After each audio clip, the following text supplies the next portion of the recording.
Hi, hello, welcome. Thank you for coming. You hear me okay? Oh. Sound okay? Yes, I think today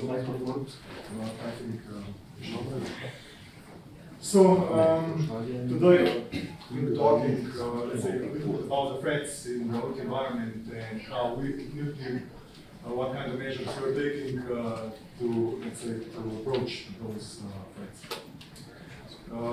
Before we begin, maybe a little bit about me. I'm working in the SOC, basically more specifically SOC PS. SOC PS is the team. What it does, it handles basically we deploy security products in customers. For a couple of years now, I'm to the IC security, so basically operations and research part. I'm also kind of consulting the clients, deploying the solution. But let's say 1/4 of the year, I'm also in the Middle East, where I do majority of the stuff on open source. I've been in open source for more than a decade now. I've got multiple certifications from open source, from vendor agnostic like LPIC, SUSE, Red Hat. So yes, that's me. Yes, I'm a father to the 9-year-old daughter. I like cycling, swimming, football. Nothing special about me. I work at NIL. Basically, NIL is quite a known company in Slovenia. I started with networking. Now there is we cover large portfolio of IT. It was acquired by the Corsa Group in I think four years ago. So the Corsa it's a group of companies, basically more than companies from Sweden, Norway, Holland, Denmark, so on. So I think the headquarters are in Denmark. A lot of engineers. Again, we are covering a bunch of stuff. Okay, this is the marketing slide. So please scan the code. If you have any further questions later on, we can connect and I will address your questions. I will show it again. Okay, regarding the threats, I won't go into depth. Basically, I won't fill that. So I just wanted to discuss what exactly happened in the last 2 years. So let's the threats, the majority of threats are the ransomware. Previous one, I don't know if you're aware, ABB Group. It's a company in Switzerland, basically well known. They specialized in OT software and devices. It was hacked by the Blackbuster. Now the Blackbuster infected their Active Directory, and here I mentioned Active Directory. I will return to this point a little bit later, but I mentioned Active Directory, and the Blackbuster spread through the environment to different parts of the company. And at the end, what they did, they cut off the connection to their clients so that they limited the infection. Again, Blackbuster, it was Rheinmetall Group. This is the site from the tour, so basically their blog site.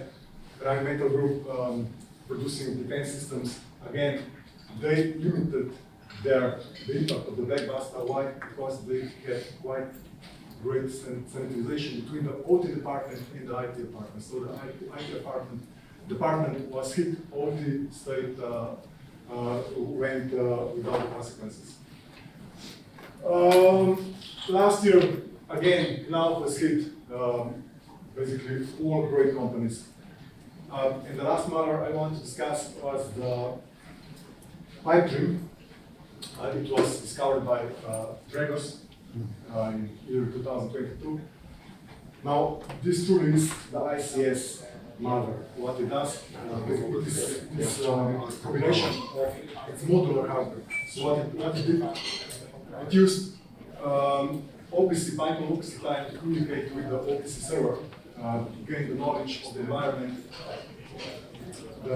deploy its own variant of the code sys is used for programming PLCs, for programming of PLCs, and it used, it basically targeted Omron and Schneider devices, but it doesn't mean that in the future it will be modified. It used the Modbus protocol. Modbus is a secure protocol it's used in the, it's open source, and it's used in majority of the plants. Also, it used the OPC. OPC is kind of backend protocol, so basically enables communication between different systems and devices. And it could use also other protocols like the Siemens Common Industrial Protocol. Basically, only protocol that exists because there are a lot of open source variants for the communication through those protocols. What those attacks had in common, the entry point. The majority of the malware went in, let's say, through the phishing deals. For the ADP, it's spot. It's not confirmed, it's spot. The entry point was for the phishing email. They usually target engineering, so basically OT engineers. It could also be spotted vulnerability in the software hardware of the front-facing services, or for, let's say, some kind of waterfall attack. So the software is, let's say, software downloaded from the trusted side. Anyway, the companies are not the targets. They target low-hanging fruit. So, vulnerabilities that can be exploited. Now, how the IT differs from the OT. So if you talk to the IT guys as security and cybersecurity, we have the data much more centralized. Devices are quite new. We have patch management. So patch losses, we patch vulnerabilities in hardware and software. But when you ask the OT guys, the security is the reliability of the system. So the system needs to be available, the systems need to function, it has to be safe for the workers, for the environment. The data is scattered across the 10 different workshops. What you see in the OT, the devices are pretty old. The devices, the communication protocols were used years ago. They were ported to the Ethernet standard, and let's say that those protocols by themselves have some security tools. Like, let's say, Modbus doesn't naturally support encryption. It's hard. In OT, it's hard to plan the downtime because 24/7 operation. So even if the assets can be patched, it's not necessary that there will be. One thing is because of the availability. Second, probably they're out of support and we cannot apply the patches. Or the vendor will say, yes, we can, but the whole production line needs to be upgraded, which means money. So let's talk how we approach things. I take it like a 4-step journey to secure the industrial network. So the first thing is the asset discovery. Here we want to know what we want to protect. So basically we are searching for the assets, for the communications. Next thing we do in the step, I think this is the most important step, the first one. The second one, network segmentation, is a step, patching. In OT, I remember once I talked to the OT engineer, and he said every time he introduces the patching into the environment, or he uploads new logic to the controllers, he gets a shivers down the spine before he presses the enter. So I do understand the guy. So the best thing is to do the network segmentation. After the network is sanitized, we will deploy the sensors. The sensors will provide us the ability to define the baselines. Baselines, by default, they are just the whitelist. So we allow, we say what is allowed to communicate in the network. We do not do the blacklist, so we do not deny, let's say, we do not say what we will block, we say what is allowed. And the last step is integration in our SOC, so 24/7 eyes on the environment.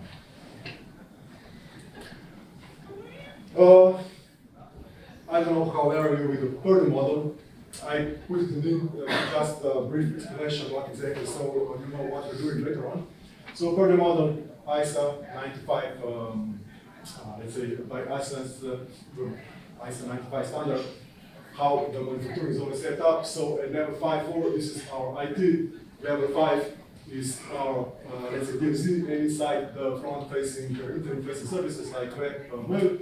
Then we have level 4, here we have AD, file servers, ERP systems, CRM, let's say workstations, basically all IT stack. Now, what's important here, it's not written, it's called level 3.5, that's it. So, any interaction between the IT world and the OT world should come for some monitored environment. Basically, that's it. That's the game system. Here you see the multi-cloud firewall, and every services in the middle, in the OT, is replicated from the IT world. So if you need the update services, antivirus, basically security products, everything is placed in here. There is no direct communication, and I have to emphasize this, no direct communication between the IT level to the OT level. Also, from the OT level to the IT level, everything goes through the DMZ. Then in level 3, this will be our, let's say, plant-wide supervisory zone. Then here you see two firewalls. Those are our, let's say, workshops, individual like paint shops, something doesn't matter. But basically what it means is here we'll have some kind of, probably, it's simplified model, but we'll have some kind of human interface where we'll physically present modify the process. Level 1, we'll have our PLCs, intelligent electronic devices, so basically the devices that control the actual hardware, so those are actuators, sensors, monitors. This is regarding the building model. So now we're getting back to the 4-step journey for the security automation. So as a discovery part, a lot of times when you come to the customer, because this is kind of usual process, when I get to the customer, we need to establish a trust. So I need a lot of information from the customer. I need the information, let's say, I need the asset inventory. I need what VLANs are used in the OT, what network segments, let's say layer 3 segregation points are used, what layer 3 routing, layer 3 routing points, where the file was placed, is there a Wi-Fi network, and what we will build a high-level map of those things. And on this map, we'll agree where the sensor will be placed. So basically, what we want to do with the sensors, we want to gather all the devices from the environment as much as we can. So basically, physical devices and the communication between those devices. So basically, activity between the devices is, let's say, we have device A, device B. It communicates via some kind of activity, and every activity will have multiple flows. Think of the flow as one-time activity between device A and device B. So those flows can be industrial protocol, it could be, let's say, file sharing, it could be internet, so you get the point. We want to have as much information as possible, and also what we'll search for is the vendor on the device. We'll search for the firmware on the device, so and we'll compare the firmware on the device to the knowledge database. And we'll search if this firmware has any known vulnerabilities and what is the score for the CV of this vulnerability. Also, we'll see some not secure related stuff. We'll see also which device is introducing to the network is the most challenging device. So basically, it's producing the most, is consuming the most bandwidth.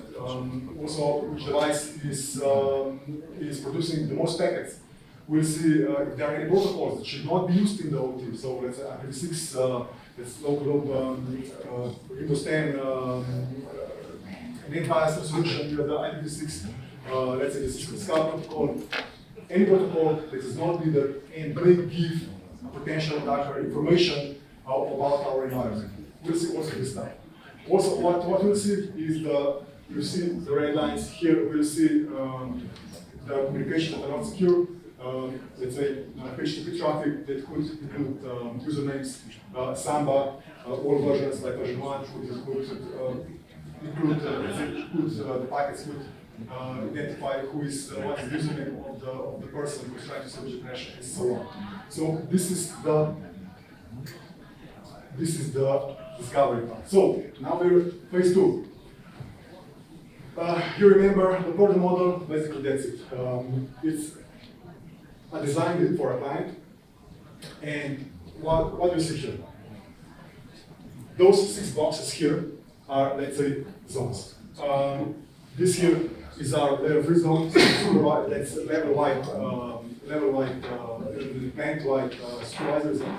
In here are the services. You see, AD, SQL, file share, and what I want, remember when I said that the ADB was hit with the propagation of the AD. Here, the AD is separated from the IT, so basically they have their own AD. So if the IT is hit, the plant can still communicate. Other boxes, let's say manufacturing zone. I forgot to tell you, the zone, think of it just as the box of the devices that should communicate together. Any communication that goes between the boxes, here the selected policy is applied, so very limited basis. We control everything.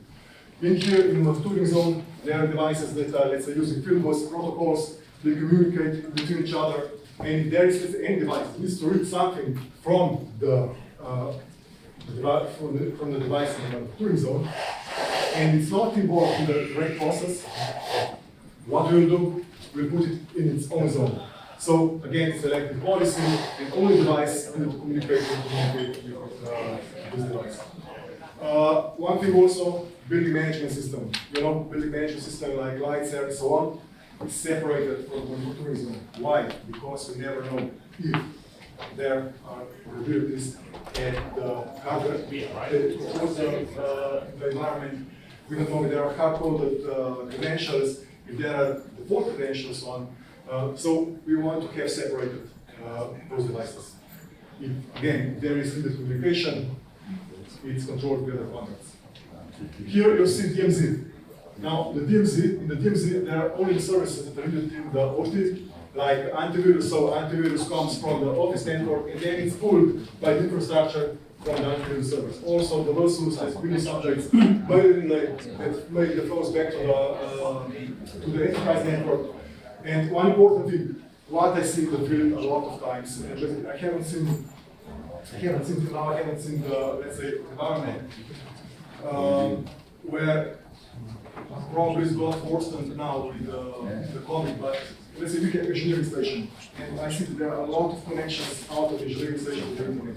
A lot of times there will be TeamViewer installed on top of them. Why? So that contractors can come and manipulate the PLCs. So we introduce jump servers in the DMZ zone.